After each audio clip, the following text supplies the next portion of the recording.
السلام عليكم ورحمة الله وبركاته، ازيكم عاملين ايه؟ يا رب تكونوا بألف خير. النهارده هنعمل الجمال ده كله مع بعض، فطاير كده سهلة وسريعة للعشاء، من غير عجن ولا فرد ولا بهدلة خالص. حاجات سريعة كده من غير أي تعب. الولاد هيحبوها جدا للعشاء، بتبقى حلوة للفطار للغدا، اعمليها وقت ما تحبي. أحلى حاجة فيها إن هي سهلة جدا، مش هتعملي عجين، مش هتبهدلي الدنيا، وأي حشوة تحبيها هتحطيها فيها. بصوا الجمال، بصوا الحلاوة، حاجة كده وهم وهم. تعالوا معايا نشوف هنعمل ايه مع بعض، ونشوف هنعمل الحاجات الحلوة دي مع بعض ازاي. اول حاجة هنا معانا المكونات بتاعتنا. معانا طبعا العنصر الاساسي بتاعنا لف الجلاش.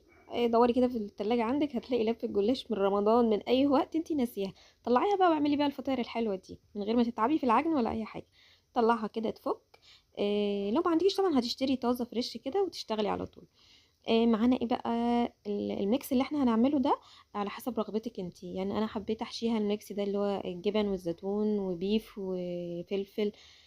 حاجات كده خفيفة تنفع للعشاء. حابة تحشيها فراخ ماشي، لحمة ماشي، ناجتس، اي حاجة، اي حشوة انتي حابة تحشيها. دي حاجة بتاعتك انتي، اتحكمي فيها. عندي هنا كمية من الزيتون، انا طبعا اديته كده طحنة بسيطة في الكبة عشان ما يبقاش قطع كبيرة. وقطعت الفلفل برضو قطع صغيرة، والبيف برضو نفس الموضوع. هقلبهم كلهم مع بعض. هنا بقى في دي خطوة اختيارية، انت ممكن تحطي الجبنة معاهم وتقلبي كله مع بعضه، وممكن تعملي زي ما انا هعمل كده. انا ما حبيتش اقلب الجبنة معاهم علشان اقدر اتحكم في كمية الجبنة اللي هتتحط في كل فطيرة من الفطاير اللي انا هعملها. يعني خفت احطهم كلهم مع بعض، واحدة يبقى فيها شوية واحدة يبقى فيها كتير. لا، حبيت احط انا كمية الجبنة المناسبة اللي انا احبها. طبعا ومعانا هنا الجلاش بتاعنا. هنعمل هنا بقى ايه؟ خلطة التشريب اللي هنشرب بيها الجلاش عشان ايه؟ نسويه مع بعض. طبعا انا قبل ما اعمل خلطة التشريب هوريكم بس الجلاش وهنقطعه ازاي، وهنلفه كده مع بعض بفوطة. بصوا انا هفرد كده لفة الجلاش دي. بصوا بقى الحجم اللي انت حباه هو اللي هتشتغلي بيه، ممكن تسيبيها سليمة كده وتشربيها وتتنيها مع بعض، مفيش اي مشكلة. انا حبيت اقطعها، انا هقسمها كده.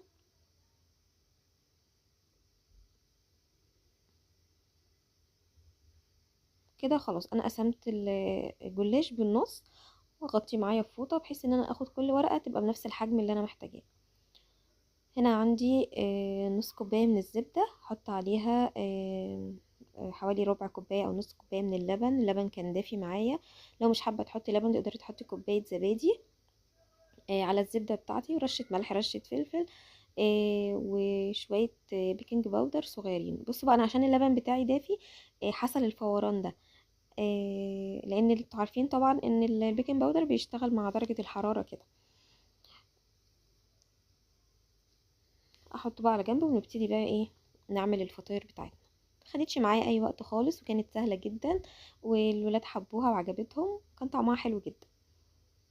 بصوا انا بقى بخليط التشريب ده هشربها كويس عشان تستوي معايا وتبقى كويسة، لان احنا هنسويها على البوتاجاز، مش هنديها يعني وقتها في الفرن زي ما بنعمل مع الجلاش العادي.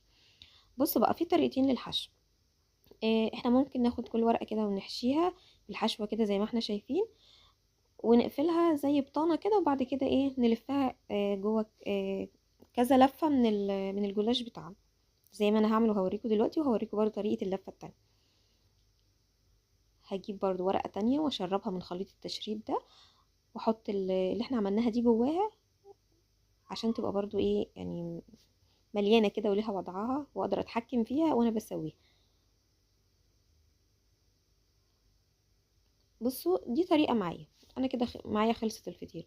في طريقة تانية بقى، ان احنا ممكن نشرب ورقة ونجيب الورقة التانية نشربها هي كمان ونحطهم على بعض، وتبقى القفلة بتاعتنا والحشو مرة واحدة. انا الصراحة حبيت الطريقة التانية دي افضل، يعني كانت مريحة على طول وسريعة. الاتنين كانوا زي بعض وفي التسوية ما اختلفوش اي حاجة، فدي كانت اسرع واسهل.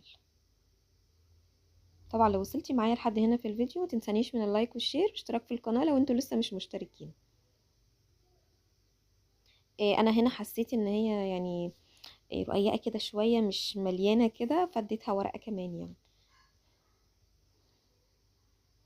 هنكمل بقى مع بعض بنفس الطريقة، وهكمل انا الفطير بتاعتي.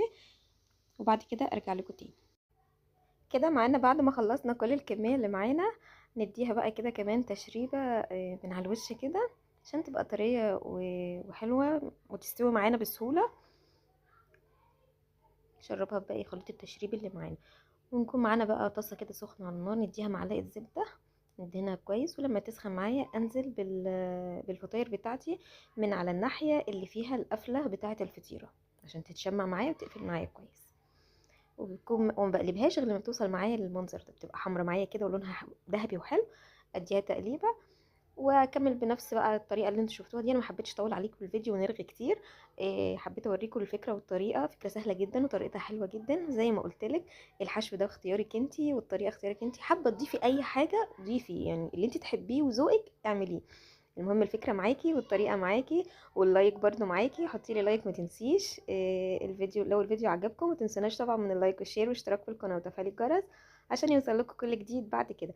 ولو انتم مش مشتركين اشتركوا في القناه وهتعجبكم الفيديوهات ان شاء الله. والسلام عليكم ورحمه الله وبركاته.